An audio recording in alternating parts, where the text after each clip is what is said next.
Can we hear applause, please?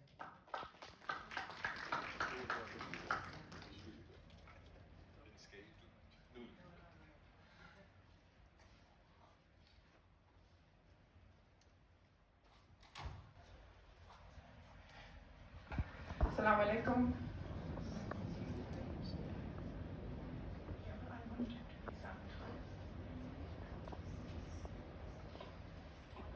Assalamu alaikum and a very good afternoon, everyone. Thank you for having me. Thank you, Noshin, for such a lovely initiative. An initiative that has given us an opportunity to bounce back with resilience, with the power that we as humans have in us to be able to, thank you very much, to be able to come back to what we as educators, as entrepreneurs, as corporate well-being people, and in any capacity, in any sector, we have that ability to bounce back. Since it's happening in Dubai, I would like to say that I always say that Dubai has the ability to always bounce back. Talking about 2007 recession, 2009, 2010, the whole situation that we all faced who have lived here for that long. I myself, I'm 16 years here, and we have seen every bounce back situation this city makes it happen. So a little bit about myself. As Mr. Shadi said, that I am the CEO founder for the Wellbeing Room. That's just a little part of me. On a bigger part, I'm a mother of a 9-year-old. A lot of creativity, as Mr. Tariq said. I'm a wife, I am a daughter, and all those relationships that we cherish and enjoy in our life.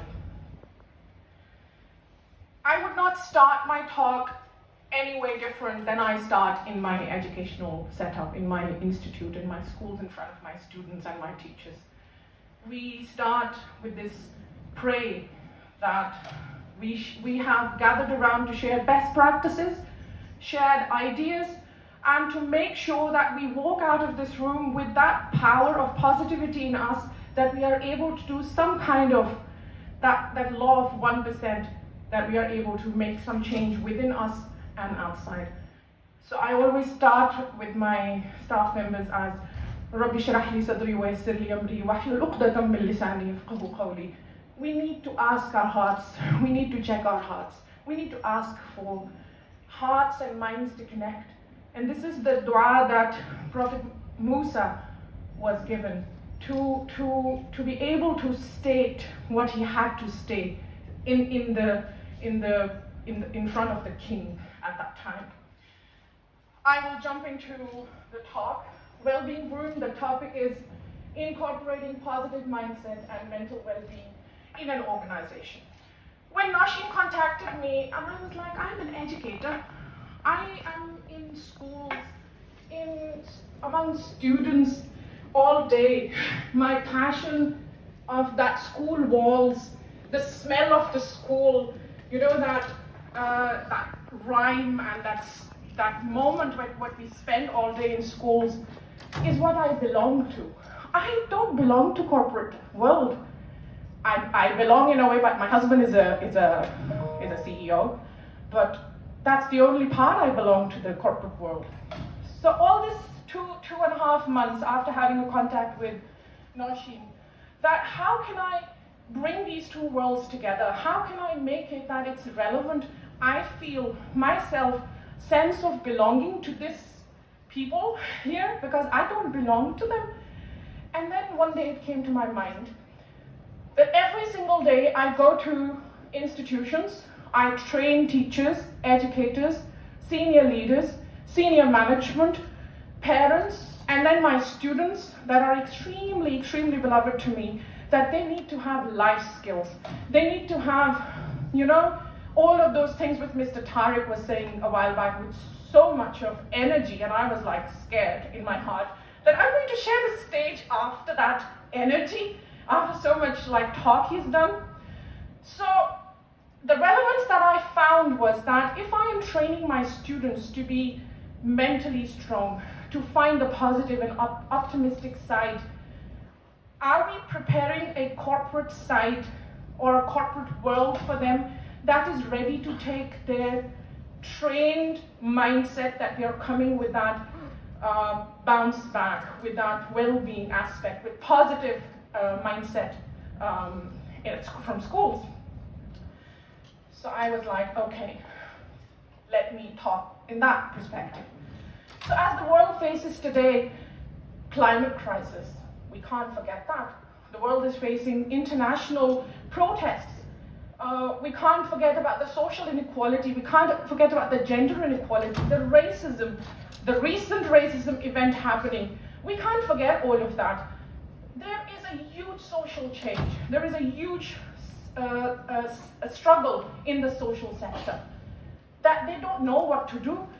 When I was jotting down what is the struggle, organizations across the spectrum are experiencing funding crisis, loss of jobs. They don't have the means now to make the things run. I was just reading a report yesterday from one of the GCC countries that they are going to now touch down opening their reserves to basically run the thing. And it was all over the media. In the midst of these challenges, staff resilience, collaboration, innovation are the emerging things that we need to develop. We need to focus and have a vision of that. Research shows very clearly that leaders who focus on these things, they have more retention of the staff members. Their vision is accomplished more easily and goals are very easily achieved. Can we move to the next slide, please? Oh, I have this, correct. So, what is well-being? We keep listening to this word, well-being, positive mindset. It's very simple. Well-being is our ability to feel good and function effectively. That's it. It does not mean happy.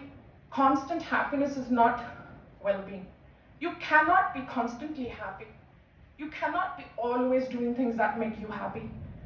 But when you are in your lows, then the ability to feel good, then the ability to bounce back, and then function effectively. It is what provides us with the resilience to navigate the natural highs and lows we all experience in our lives, while enabling us to intellectually, emotionally, socially, and physically flourish. As simple as that. We all have that. How does well-being look like in a corporate world? Imagine you have a group of people, you have to give them tasks, you may be a part of that team, or you may be a project leader, and you receive the results. The results of one of your top performing person are going low. You are like, okay, there are two ways of going about it as a leader. Either you pick your phone and you tell him to come down, or her down, sit with you in the office and explain the numbers. Why are they going down? He can explain you, he can give you reasons, and he can promise you, okay, I will do better for the next, task. But then there is another way, when you have this aspect in your organization, that you will, as the leader, who advocates leadership, who advocates well-being, who advocates the personal, social, emotional needs first, would get up, go to his office, her office, or cubicle, or the desk, or the place, and you go in and say, hey, how are you doing? How is everything? How's family? The minute you tap that circle, you have engaged. You have come closer to that person. Of course you have a company to run, you have charts to maintain, you have money to make. That's not, can't say unimportant. But how to go about it? So having to ask in an empathetic way, and then you ask, hey buddy, your previous charts were always higher. What's wrong? How can I support you? How can I help you? What exactly as a leader, as a team member, or a colleague, you did? You basically enabled intellectual, emotional, social, and physical aspect of that person to flourish. And with that individual flourishing path, eventually the organization is flourishing. This is normal picture that when we see well-being, you go on Wordle, you go on Google, this is the footage that comes out. Happiness, well-being, health, information, possibility, people, service, contentment. Even when I'm doing activities with my professional staff members and I tell them to do a Mentimeter, this is what comes out. But how to go about it, that is what is important now in today's time. Now again, as I said, I needed to make it relevant with the corporate sector. I needed to make it relevant for my thought to have a connection with your field of work, is where a total of 7 dimensions have been identified as relevant and important to achieving workplace health and well-being at organizational levels. Altogether now 7 dimensions of workplace well-being. It used to be physical fitness, physical comfort, physical nourishment. And that was it. We all knew for very long we have to go to gym. We all knew we have to eat right, because this is what we are endorsed. We're told. Kellogg's tell us, morning get up, get the best cereals, you will be, in the best shape. Another company gets up, gives you another idea, and so on and so forth. So physical, comfort, fitness, nourishment was what we were past 50, 55 years trained for. And we all love that. We all love our granola Nutri-Bars in the morning. We love the chia seeds. We love the superfoods. We love all of that. And then the humanity came to a pause. And I'm going to talk again from the educational aspect. That one day we did an activity with our parents. We had about 180 parents attending our school. We have 1,785 students, and out of which only 150 parents came. And they were like, why is counselor calling us? Why is she going to motivate us? We have enough on our hand. I said, no problem, 150 is a good number. And I did an activity. I would want to do that quick 10 seconds, 15 seconds with you. If you are mums, aunts, nieces, anything you have, tell me, where do you want to see? How do you want to see your child or whoever is with you in the next 20 years? I would say I want to see my son honest. Any other words that you think? Successful. Compassionate. Happy. Healthy. Authentic. Thank you. And we can have a lot of aspirations in our mind for our children, for our nephews, for our nieces, for all the children, for me, for my students. Where is the scientist, engineer, doctor, and all of those 25th century ahead people for artificial intelligence and all of that? We're not talking. Do we want to see that? Yes, we do want to see them that. But this is the core. Are we teaching that? Are we preparing that? That is where the educational rerun happened. Educational sector had to stop the sausage factory, had to stop that every sausage has to be similar, packed and put into the rack. We stopped that. We're not bringing life skills. We're not bringing emotional, social, connectedness, sense of belonging. How to be happy, how to be authentic. There has to be a guideline, right? In the morning you drop off your child and you say, be good, enjoy. How? How is he going to do that? There has to be a guide, there has to be a toolkit for that, there has to be strategy for that. Now, having all of these 1,700 students trained in 13 years of their schooling, they are now coming as an influx in your world, corporate world. You're not ready to have them. There is no bridge that is connected. You're ready to make numbers. You're ready to become big, or whatever your vision and mission is. The vision has to have some kind of well-being element attached to it. So that is where the rest of the dimensions came in, and that is environmental well-being. Your organization needs to have that kind of environment where people are feeling welcomed. Cognitive well-being, emotional well-being, social well-being. This is where we are now preparing our students to come into the world and work with these extra dimensions. And you as corporate leaders need to have those endorsed in your systems, in your organizations. Yes, ma'am. Sorry to you're talking about those things,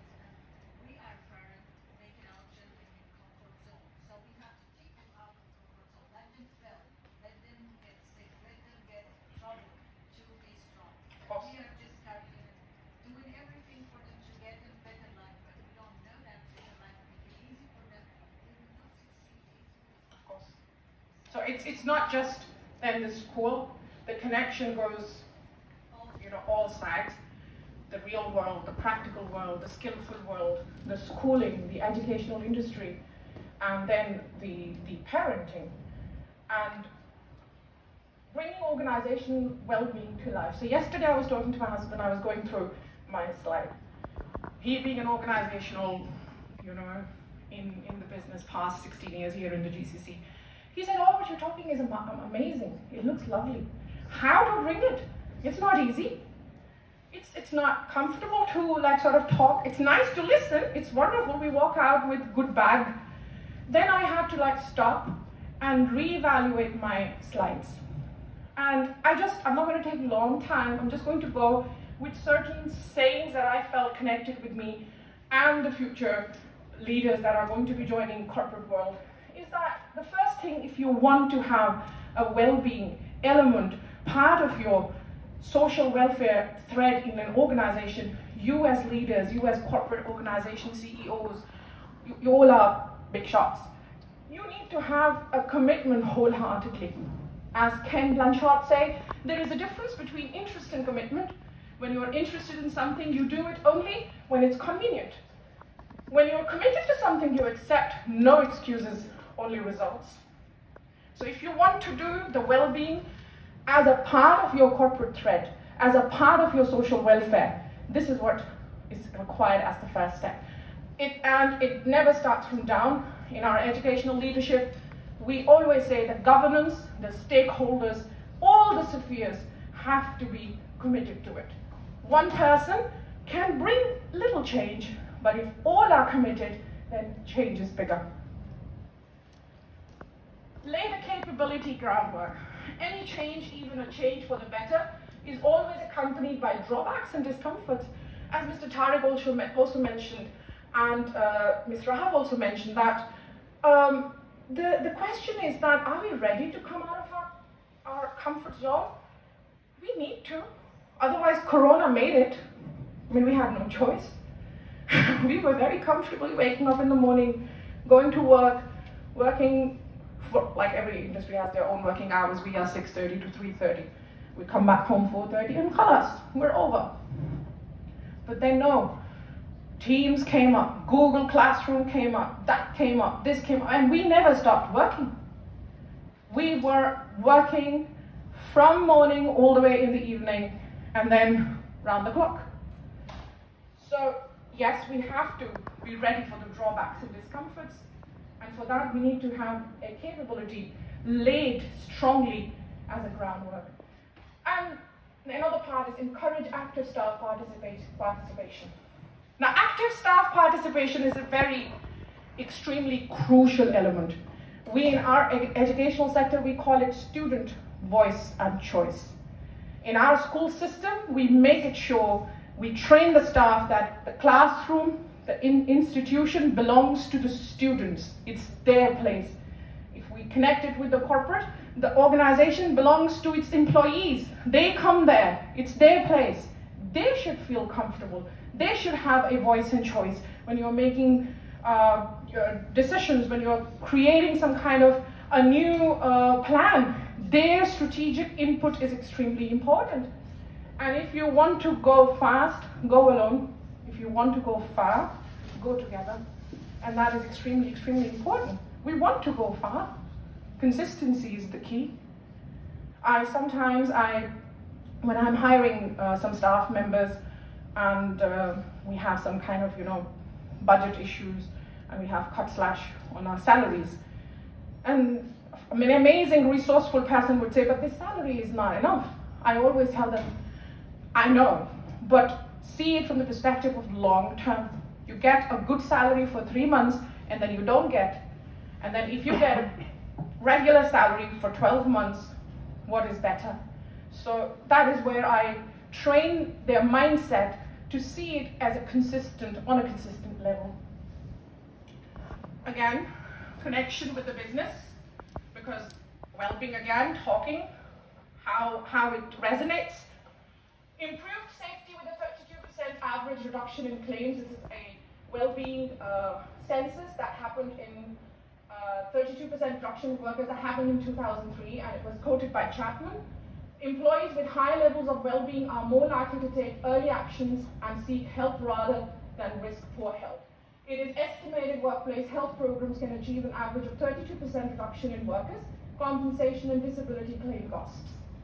Up to 8 times more engaged by helping employees to maximize their personal resources, supporting them to function to the best of their abilities, individually and collectively, and producing a positive overall experience at work. It is estimated employees are up to 8 times more likely to be engaged when well-being is a priority aspect in an organization. And it's exactly the same for our students. If we take care of their well-being, if they come in the morning and they are empty stomach, they are cranky, and we allow them to go and have a little granola bar to have that energy, the output is higher. Up to 3 times more productive employees with higher levels of well-being are able to work longer and more effectively due to their improved goals attainment and level of resilience. I know it's not nice to work longer, but all corporate people love their workers to work longer. My husband loves his worker to just keep working. And sometimes I'm agitated. Why? Why don't you let him go home? No, he has to finish all of this. But then if you want that, you need to give something. You need to give high levels of well-being as a priority. Just asking, how is he doing? How is he at home? You know, how is his family? How are his needs met? How is he managing? These kind of questions, they bring a sense of connectedness. Improved individual performance. Employees with high levels of well-being have been found to learn more effectively, be more creative, have better relations, be more social, pre-social in their behavior, feel more satisfied in their jobs, and perform better. And these are all the references. 4 times less likely to lose talent. We were talking about talent, creativity. Employees who take an unfavorable view of their workplace commitment to health and well-being are 4 times likely to leave in the next 12 months. And that is true. Our teachers coming from different parts of the world, they'll leave if we don't take care of them. They just pick up their bags and they leave. But if they know that we are taking care of them, it's a huge industry. If we're taking care of them, they are less likely to stay with us. They're more likely to stay with us. In contrast, 64% of those who take favorable view indicate that they are likely to stay for the next 5 years. And we will all want that. We all want an outstanding organization. We all want outstanding retention of staff. Real learnings get to the heart of what it means to be human. Through learning, we recreate ourselves. Through learning, we become able to do something we were never able to do. Through learning, we perceive the world and our relationship to it. Through learning, we extend our capacity to create, to be part of the generative process of life. Peter Zenge. Thank you very much. Thank you for being a good audience. Is there any question? I'm available. Otherwise, I know we all are tired now. Question. Yeah. So businesses have to make money to survive and to pay salaries. Of course. So well-being, I think, has taken a back seat because you gotta make more money. Of course. So how do you balance that? See, again, it's again coming from the top, trickle down, from the governance, from the stakeholders, from the mindset. So I'll just give you an example. I was transferred to Kuwait last year with a group of schools. There are 30 schools, very much established, very much goal-oriented about academics, and of course the student retention and staff retention and everything, and then paying bills and salaries. What I felt was that there was no space for social welfare. There was no space for care. There was no space for empathy. So what I did, because I was appointed for that, I'm a counselor. My job is to make sure that social aspect, emotional aspect is taken care of for the people. Teachers and staff members can come to me and talk to me. Instead of just listening and nodding, I started taking their voice up there, started connecting. 100% I cannot provide what they want. But when they get that 1% change, it starts to, rundle in the works. So that's how it is. It's not a quick magic wand. It's not a quick fix. But having the mindset is what is the first, foremost ground. That's what is important.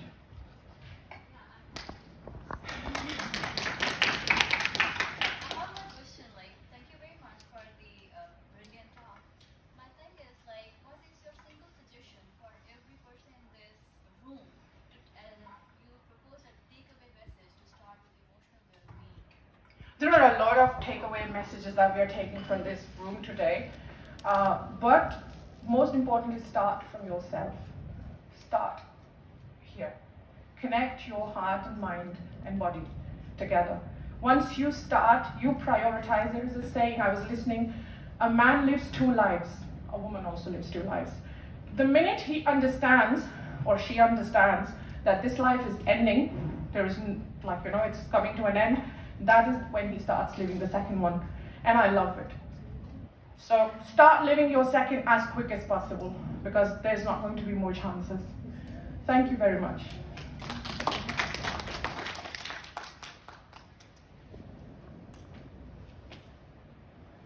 Faiza, thank you. Brilliant presentation, and I hope everybody enjoyed it. We are going now to take a break for 20 minutes. Please